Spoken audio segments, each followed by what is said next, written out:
Hello and welcome to AMPRO. This short video will show us how to perform a JSA.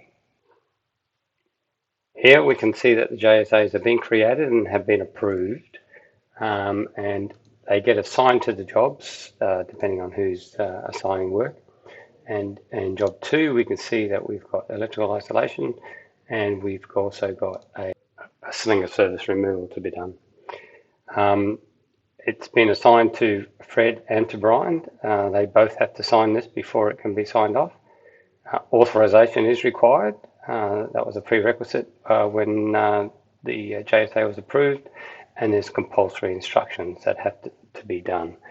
Yeah, let's get to it. We'll log out now and log on as Brian first, and then Fred.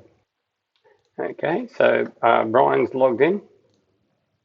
And he's been assigned to job 2, so he'll see job 2. And we go across to the JSA module, and the first, they're not compulsory, as you can see here, but the idea is like any JSA, you're supposed to read it. Going down through to the process, you can see that all of these are compulsory and must be answered. I'll do the first couple and then I'll jump through to the end.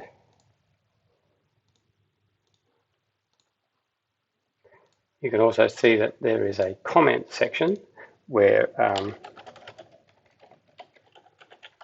a user can add additional comments if it's required. So it continues going through answering these. Not all instructions have to be yes/no answers. In this case, the type of response is a drop-down, which has been prepared during the preparation of the JSA. Okay, the compulsories are all done, and down here we've got additional. This is where you can add some items that you find relevant to this JSA. So you can just go add, and responsible could be, say, the supervisor or yourself. To create the issue lighting. Instruction is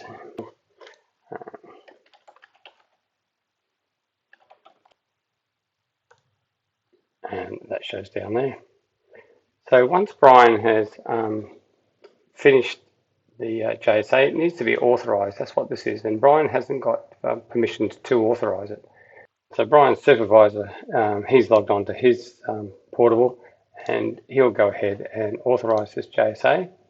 You can see now that everything's been done, so he's happy. He reads through it, and he goes, "Yep, we'll authorise that." If it's required, he will sign it. Just go sign. Okay, so now it's up to Fred and Brian to log in and sign. Okay, so Fred's logged in. He's only allowed to sign JSAs, so he won't be able to edit it or anything. So what his job is now is to read through to make sure he's happy with the JSA. That's his signature, and then he'll save the job. Now what we need to do is wait for Brian. Okay, so Brian's logged in. He opens up the job that they're working on, and he can see that everyone's done except for himself. Now, he has a re-edit values. If he was to re-edit something, in other words, wants to change, it will remove all the above up to authorised by. So that will come off, guest sign will come off, and Fred will come off because obviously they didn't sign on to the change. But we won't do that. We'll just go sign for Brian.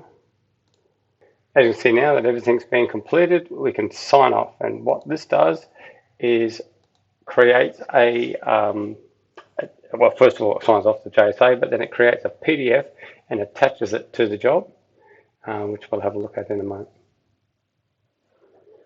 So it's been signed off. If I go to files, you can see here's the file there now,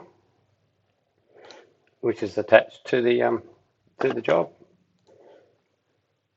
And we can open up, and everything's been signed, who signed off on it. All right, so that's how you perform a JSA.